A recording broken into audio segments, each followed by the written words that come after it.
پاکستان کے اندر رہتا ہے. کون ہے؟ MP ہے, ANP کا لیڈر ہے. 2 دن کے بعد 3 دن کے بعد کہتا ہے مجھ سے گستاخی ہو گئی, مجھ سے غلطی ہو گئی, مجھے معاف کر دیجئے. میرے منہ سے کوئی غلط بات نہ نکل جائے. ANP کے لیڈروں کے لیے میرے لیے قابل احترام ہے کہ بزرگ ہیں, مجھ سے بڑے ہیں. میں ڈرتا ہوں میں بزرگوں کی کے ساتھ بدکامی نہ کر دوں. لیکن اس شخص نے پاکستان کی اسمبلی کے اندر کھڑے ہو کر آن دا ریکارڈ, جہاں منٹس لکھے جاتے ہیں, جس کے ریکارڈنگ دنیا کے چپے چپے کے ہمارے دشمنوں کے سامنے پیش کی جاتی ہے, ہمارے دشمنوں کی ٹیمیں بن کے, بورڈ آف ڈائریکٹر بن کے وہاں دیکھا جاتا ہے, سنا جاتا ہے, اس کو پروموٹ کیا جاتا ہے. آج 3 دن کے بعد اس شخص نے باہر آ کے کہہ دیا مجھ سے غلطی ہو گئی, مجھے معاف کر دیجئے. لیکن کر کیا گیا؟ وہ جو اس کی گستاخی کی غلطی چھپی, ایک اخبار میں چھپی, چھوٹے سے اخبار میں چھپی, کس نے پڑھی؟ کتنوں نے پڑھی؟ لیکن وہ یوٹیوب پہ جو چیزیں چلی گئیں, جو ہسٹری بن کے چلی گئیں, اور یہ اس ANP نے, اس باچا خان نے, اس ولی خان نے, اس بیگم نسیم علی خان نے, اس اسفند ولی یار نے, اس نے کیا کیا بک نہیں کی ہے. اور کیا یہی ہوتا رہے گا ہمارے لیڈروں کے ساتھ؟ مجھے یہ قبول نہیں ہے, پاکستان کی قوم کو یہ قبول نہیں ہے. آپ کو یہ قبول ہے؟ اگر آپ کو یہ قبول ہے تو میرے سے ابھی مناظرہ کر لیجئے. ہمارے قومی لیڈروں کو کوئی انسان کھڑا ہو کے کافر نہیں کہہ سکتا, ہمارے قومی لیڈروں کو کوئی کھڑا ہو کے شرابی نہیں کہہ سکتا, ہمارے قومی لیڈروں کھڑا ہو کے کوئی حرام کھانے والا نہیں کہہ سکتا. نظریہ پاکستان کے ساتھ علامہ اقبال کا تصور پاکستان جڑا ہوا ہے تو یہ جڑا رہے گا. میرے بچوں کو یہی علم ملے گا. آپ میرے ساتھ ہیں کہ نہیں ہیں؟ میں نے بریگیڈیئر صاحب سے یہ جا کے ان کے گھر میں جا کے میں نے ریکویسٹ کی کہ جناب علی, اس تصور پاکستان کا جو پیش کرنے والا ہے, یہ دیکھیے یہ کتاب تصور پاکستان علامہ اقبال پہ اعتراضات کا جائزہ, جس شخص نے یہ کتاب لکھی PhD کی ڈگری دے دی گئی. جرمنی میں, ایران میں, ملک دنیا کے کون کون سے ملک میں اقبالیات کے اوپر ڈگری جاری کی جاتی ہے, اقبالیات کے اوپر چیز کام ہے. اور ہمارے ملک کے لوگ کہہ رہے ہیں کہ علامہ اقبال کون ہے جی؟ وہ چھوڑے جی, یہ کوئی فلاسفر ہے. حسن نثار کہہ رہا ہے جناب, مفتی صاحب ٹی وی کے پروگرام میں کہہ رہا ہے, ساری دنیا دیکھ رہی ہے, یوٹیوب پہ بار بار دیکھا جا رہا ہے, لاکھوں لوگ دے رہے ہیں, کہہ رہا ہے کہ علامہ اقبال کون ہے جی؟ یہ ہے اس کا بھائی طبی ہی واسطہ کی کون ہے جی؟ چھوڑے جی, یہ علامہ اقبال کون ہے؟ 1-2 ملکوں میں لوگ جانتے ہیں اس کو, اور کون جانتا ہے اس کو؟ تو بن جانا ماں کا لال, اس کے پیٹ میں ڈالر چلے گئے آگے. تو بن جانا ماں کا لال. پہلے علامہ اقبال سے بڑا تو بن, پہلے اقبال سے زیادہ تو بن, پہلے قائد اعظم سے زیادہ تو بن, پھر اس کے بعد. I'm sorry ڈاکٹر صاحب, مجھے آپ کے سامنے بالکل ایسا نہیں کہنا چاہیے, مجھے اپنی آواز بالکل نیچے دبا کے رکھنی چاہیے. بریگیڈیئر صاحب کے ساتھ آپ کے سامنے میں معذرت کا ہوں, لیکن میرا موقع وہی ہے. مجلس اقبال کے صدر ہیں عرصہ دراز سے.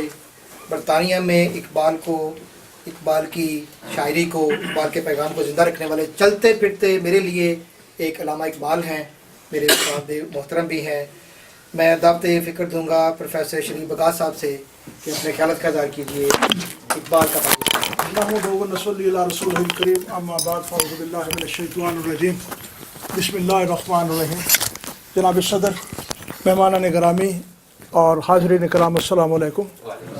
سب سے پہلے میں اپنا اخلاقی فرض تصور کرتا ہوں کہ شاکر قریشی صاحب کا شکریہ ادا کروں کہ انہوں نے مجھے آج کی اس تقریب میں شرکت کا موقع دیا. میں یہ محسوس کر رہا تھا کہ بجائے اس کے کہ وہ پاکستان کے حوالے سے بار بار وہ چیز دہرائی جائے, تو وہ میں کچھ اشعار علامہ اقبال کے لکھ رہا تھا یہیں بیٹھے کہ علامہ نے اپنے بارے میں کیا کچھ کہا ہے, یعنی جن کی ہم یاد بنا رہے ہیں, جن کی اپنا برسی ہے, اس سے انہوں نے خود کیا کہا اپنے بارے میں. لیکن بہرحال میں ان کی خواہش کا احترام کرتے ہوئے چاہوں گا کہ پاکستان کے حوالے سے علامہ اقبال نے جو یہ خواب دیکھا, بلکہ خواب کیا دیکھا, اس کے لیے عملاً انہوں نے کام کیا. قائد اعظم اپنا علامہ اقبال مسلم لیگ میں شامل ہوئے, کانگریس میں کبھی اس میں نہیں گئے, اور وہ حالات کو اچھی طرح جانتے تھے. جہاں تک الہٰباد خطبے کا تعلق ہے, یہ اصل میں وہ جو عبارت ہے وہاں لوگوں نے اس کو کنٹروورشل بنا دیا ہے. اس میں خطبہ الہٰباد میں جو چیز پہلے کہی علامہ اقبال نے, اس میں وہ الفاظ جو ہیں وہ مسلم انڈیا, ود ان اور وداؤٹ دا برٹش امپائر. لیکن آگے جا کر اسی خطبے میں انہوں نے یہ کہا ہے کہ میں دیکھ رہا ہوں کہ نارتھ ویسٹ میں یہ جو علاقے ہیں, سندھ ہے, سرحد ہے, اس کے بعد بلوچستان ہے, پنجاب ہے, یہ اگر ایملگمیٹڈ ہو جائیں, وہ انگریزی وہ میں لکھ لائے تھے لیکن وہ بیان نہیں کروں گا, ٹائم بہت گزر چکا ہے, تو انہوں نے کہا کہ میں چاہتا ہوں کہ یہ بن جائیں.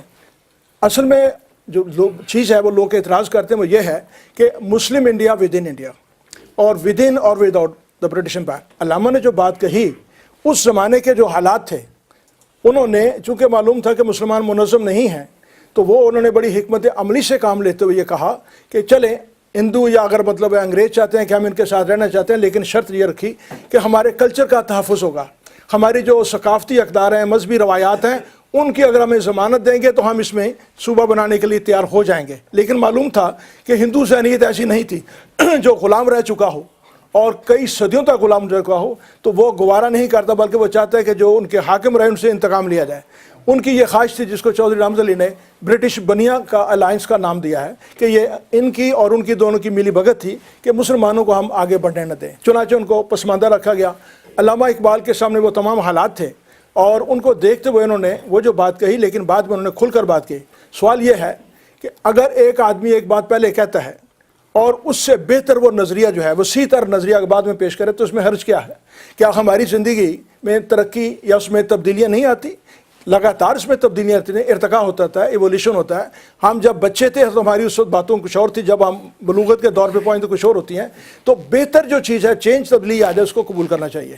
ہمارے جو لوگ ہیں انڈیا کے اور یہ اس لابی کے لوگ ہیں، وہ ان کو بھی دوسری ایک اور شکایت ہے کہ علامہ اقبال جو ہیں وہ انڈیا کا جو نعرہ لگاتے رہے، تو وہ انڈین قوم جو تھی اس کی وہ ترانے گائے تو بڑا اچھا گانا ہے۔ یہاں ایک وہ صاحب آئے، یو پی کے وہ سابق گورنر تھے، برنی نام تھا ان کا، تو میں اس محفل میں گیا، 10 عرصے کی بات ہے، اور اس کے بعد انہوں نے کہا کہ صاحب یہ علامہ اقبال نے جب وہ انڈیا کے بارے میں جو نظمیں لکھی ہیں کیا بات ہے ان کی، اور بعد میں جو شاعری ہے وہ بڑی پھیکی سی ہے، اس میں کوئی خاص بات نہیں ہے۔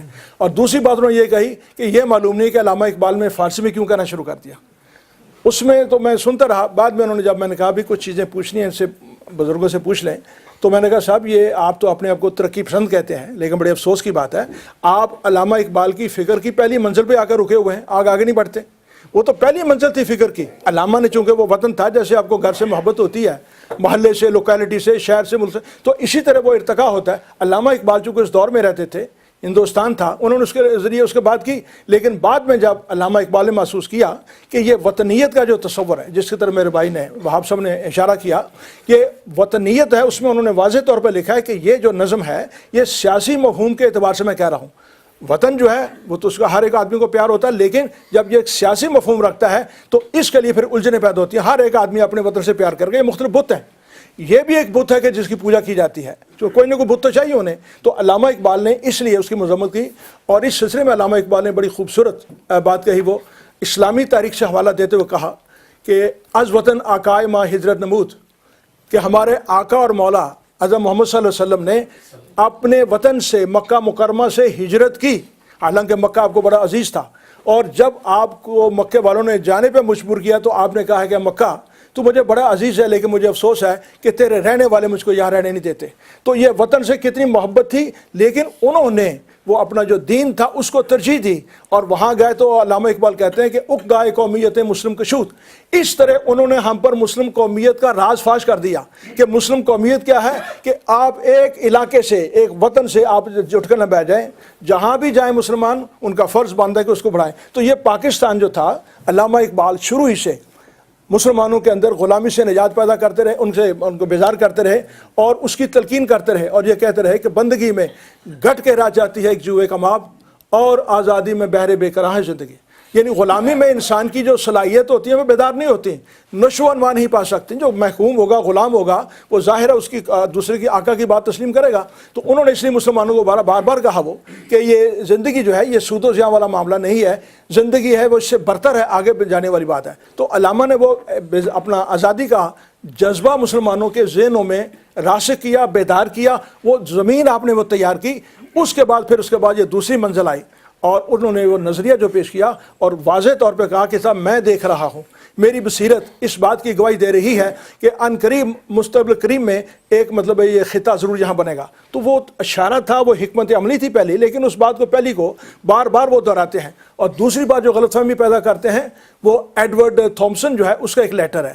یہ خط تھامسن نے، یہ اس میں یہاں لندن ٹائمز نے خط چھپا 3 اکتوبر کو 1931 کو، اس میں اس نے کہا کہ صاحب میں نے علامہ اقبال کا خطبہ پڑھا ہے، اور یہ مجھے ڈر ہے کہ یہ جو خطبہ ہے اس میں ایک بات کہی گئی، اس کا نام تھا پین اسلامزم پلاٹنگ، کہ یہ جو ہے یہ ایک مسلمانوں کو علامہ اقبال اکٹھا کرنا چاہتے ہیں کہ سارے اکٹھے ہو جائیں، پاکستان بنے، اور اس کے بعد سارے اکٹھے ہو جائیں گے تو یہ ہمارے لیے مغرب کے لیے بہت بڑا خطرہ ہوگا۔ تو علامہ اقبال نے یہ محسوس کیا، چونکہ اس وقت وہ حالات ایسے تھے، انہوں نے کہا کہ بھئی یہ بات غلط ہے، آپ یہ جو بات کہہ رہے ہیں ہم کسی کے خلاف محاذ قائم نہیں کر رہے، کوئی سازش نہیں ہے، بلکہ ہم تو صرف کہہ رہے ہیں کہ میں آپس میں رہیں، آپس میں رہنے والی کوئی بری بات تو کوئی نہیں، خطرہ خواہ محسوس ہو رہا ہے۔ تو یہ دو جو چیزیں تھیں نا، اچھا تھامسن نے بعد میں وہ خط بھی میں لے کر آیا ہوں، اس کا پوری وہ فوٹو کاپی پہ میرے پاس ہے، پھر علامہ اقبال نے جو جواب دیا وہ بھی موجود ہے اس میں، انہوں نے پھر جواب اس کا دیا تھا۔ تو گزارش ہے کہ بعد میں جواہر لال نہرو نے اپنی کتاب جو ڈسکوری آف انڈیا اس کو لے کر وہ بات بھول کے جو ان کو مطلبی بات تھی اس کو لے بڑھ کے صاحب دیکھیے وہ ان کا اپنا تصور نہیں ہے پاکستان کا۔ علامہ اقبال نے یہ جو تصور تھا وہ یہ تھا کہ جو حقائق ہیں ہم اس کو خطہ زمین کو لیں، آزادی جب ہوگی، جب انہوں نے بار بار کہا کہ یہ آخر میں کہا 35 میں بھی جا کر، پھر انہوں نے اس کو مزید اپنی کتاب میں ضرب کلیم میں ایک ان کا شعر ہے، ملا کو جو ہے ہند میں سجدے کی اجازت، ناداں یہ سمجھتا ہے کہ اسلام ہے آزاد۔ یعنی نماز صرف پڑھ لینے سے اسلام آزاد نہیں ہو جاتا، کیوں کہ اسلام زندگی کا پورا نظام ہے، یہ پورا ضابطہ حیات ہے، اس میں معاشیات بھی ہے، آپ کی سیاست بھی آتی ہے، تہذیب، اخلاق، تمام چیزیں اس کے تحت آتی ہیں۔ تو جب وہ مذہب ہے تو وہ اس میں یہ نہیں کہ نماز پڑھ لی تو آپ کا آزاد ہو گیا، اس کے لیے ایک الگ خطہ چاہیے۔ الگ خطہ اسلام جو ہے وہ باطل کے اندر نہیں کر سکتا، تو باطل دویت پسند ہے، حق لا شریک ہے، شرکت میں آنا ہے حق و باطل نہ کر قبول۔ تو وہ جو چیز ہے وہ اسلام اپنے لیے الگ نظام چاہتا ہے، اس میں باطل کی پیوند کاری قبول نہیں کرتا، اس لیے ایک الگ خطہ درکار ہے جہاں کے پھر آگے جا کر انہوں نے ایک اور پروگرام تھا، ایک یہاں کی ایک نیشنل لیگ بنی ہوئی تھی، اس میں علامہ اقبال جب دعوت دی گئی تو انہوں نے وہاں واضح ان کا کہا کہ صاحب یہ جو سلسلہ ہے ان کو غلط فہمی ہوئی ہے، ہم اپنے طور پہ یہ چاہتے ہیں کہ ہمیں ایک الگ خطہ ملے، ہمیں معلوم ہے کہ ان کے ساتھ جو ہے وہ بڑا ان کا زندگی گزارنا بڑا مشکل ہے ہندوؤں کے ساتھ۔ ہندوؤں کی جو ذہنیت تھی، ایک قائد اعظم علیہ الرحمہ نے بھی اس بات کو بھانپ لیا تھا، اور انہوں نے بھی کہا ہے کہ ہم کسی صورت میں ان کی غلامی کو، ہندوؤں کی غلامی کو برداشت نہیں کریں گے، ہم مر جائیں گے لیکن غلامی نہیں کریں گے۔ وہ ایک عزم راسخ تھا، وہی عزم راسخ جو کہ 1940 میں قرارداد لاہور یا پاکستان کی شکل میں سامنے آیا کہ ہم لے کر رہیں گے، ہم اب آزاد رو کے رہیں گے، ہم ان کی غلامی قبول نہیں کریں گے۔ اس سے کچھ عرصہ پہلے 1940 سے پہلے وہاں کانگریس کی جب حکومت آئی تو کانگریس نے جو چند عرصہ، تھوڑا سا عرصہ تھا اس میں حکومت کی، تو مسلمانوں پہ بڑا ظلم و ستم ہوا، اور ان کے جو سکول تھے وہاں بچوں کو وہ ان کا ہندو جو ترانہ تھا بندے ماترم وہ پڑھنے پہ مجبور کیا جاتا تھا۔ تو انہوں نے دیکھا بھئی یہ کم وقت اتنے رواداری کے قائل نہیں ہیں تو یہ ہمارے ساتھ زندگی کیسے گزار سکیں گے، تو چنانچہ یہ ضرورت تھی کہ الگ خطہ ہو جہاں ہم اپنی روایات کے مطابق، اور دوسری بات جو تھی وہ اسی بنیاد تھی، وہ دو قومی نظریہ تھا کہ ہم الگ قوم ہیں ان سے۔ ان کی یہ منطق تھی کانگریس کی کہ آپ ایک خطے میں ایک ملک میں رہتے ہیں تو اس لیے آپ باشندے ہیں، تو ملک ایک ہے اس لیے آپ ہم میں شامل ہو جائیں۔ تو انہوں نے کہا کہ نہیں، یہ بات غلط ہے، ہم اگرچہ یہاں رہتے ہیں لیکن ہمارا مذہب الگ ہے، روایات الگ ہیں، ہسٹری الگ ہے، ہماری ہیروز الگ ہیں، آپ کے مختلف ہیں۔ اور دوسری بات انہوں نے کہی کہ دیکھیں مسلمان صدیوں سے وہاں حکومت کرتے رہے ہیں انڈیا میں، لیکن اگر وہ جبر سے کام لیتے تو وہاں ایک بھی ہندو نہ رہتا۔ لیکن یہ اسلام کی رواداری تھی، جس طرف شالق صاحب نے کہا اسلام جو ہے یہ بڑا محدود مذہب نہیں ہے، یہ بنی نوع انسان کی فلاح و بہبود کا ہے۔ جو خدا ہے وہ ہمارا، وہ صرف مسلمانوں کا خدا نہیں بلکہ رب العالمین ہے، تمام جہانوں کا ہے، خالق بھی پوری کائنات کا ہے، وہ مالک بھی اسی کا ہے، اور قانون بھی اسی کا چلنا چاہیے۔ اس لیے اس میں یہ مائنورٹیز جو ہیں ان کے بڑا تحفظ دیا گیا ہے۔ قائد اعظم نے بار بار کہا کہ یہ مائنورٹیز جو ہیں ان کا احترام کرنا، ان کی حفاظت کرنا یہ ہمارا مذہبی فریضہ ہے، ہمارے پیغمبر صلی اللہ علیہ وسلم نے بار بار اس کی تاکید کی ہوئی ہے۔ بے شمار واقعات ہیں۔ تو مائنورٹی جو ہے وہ کوئی ایسی بات نہیں ہے، الحمدللہ مجھے خوشی ہے کہ وہ محسوس کرتے ہیں کہ پاکستان کے ساتھ جو محبت ہے اور اس کو جائز اپنا برقرار رکھیں گے۔ حضرات گرامی، یہ مختصر سا اس کا خلاصہ ہے کہ اب کوشش یہ ہو رہی ہے مختلف محاذوں پر، ایک محاذ نہیں ہے، ان کے تو تھنک ٹینک ہیں، وہ کام ہوتے ہیں کہ اب کون سی کیا کچھ کریں، کون سا مورا چلائیں، اس کے لیے وہ پوری کوشش کرتے ہیں کہ قائد اعظم کو پہلے تو یہ تھا کہ صاحب وہ سیکولر ہے اور وہ سیکولر کو مذہب کوئی پتہ نہیں، چنانچہ وہ میں نے الحمدللہ توفیق دی وہ ایک کتاب لکھی ہے، اور یہ نظریہ پاکستان ٹرسٹ جو پاکستان میں ہے نوائے وقت کے تحت چل رہا ہے کافی وسیع پیمانے پہ، اس کا نام ہے قائد اعظم کا اسلامی افکار۔ یعنی وہ اس کا جو تعلق ہے علم کا وہ دماغ کے ساتھ ہے، یہ اس چیز کے ساتھ داڑھی واڑی کے ساتھ تو لازمی نہیں ہے۔ تو مسلمان تھے، اب یہ کوئی سرٹیفکیٹ تو دینا نہیں ہے، جو کام کیا انہوں نے، اور یہ سب جانتے ہیں، ان کے دشمن بھی اعتراف کر چکے ہیں کہ قائد اعظم کو کبھی خریدا نہیں جا سکتا تھا، اتنے دیانتدار تھے کہ ان کو کوئی خرید نہیں سکا، ورنہ عام لوگ آپ دیکھ رہے ہیں کہ ضمیر زر کے ترازو میں تل رہے ہیں، یہاں کہاں کا علم و ہنر، کہاں کا زہد و ورع، کہاں کا تقوی اور علم و ہنر، سب وہ بیچ رہے ہیں پیسے کی خاطر۔ وہ عالم فاضل بیچ رہے ہیں، جس کو اقبال نے کہا عالم فاضل بیچ رہے ہیں اپنا دین ایمان، اپنی خود ہی پہچان ہوگا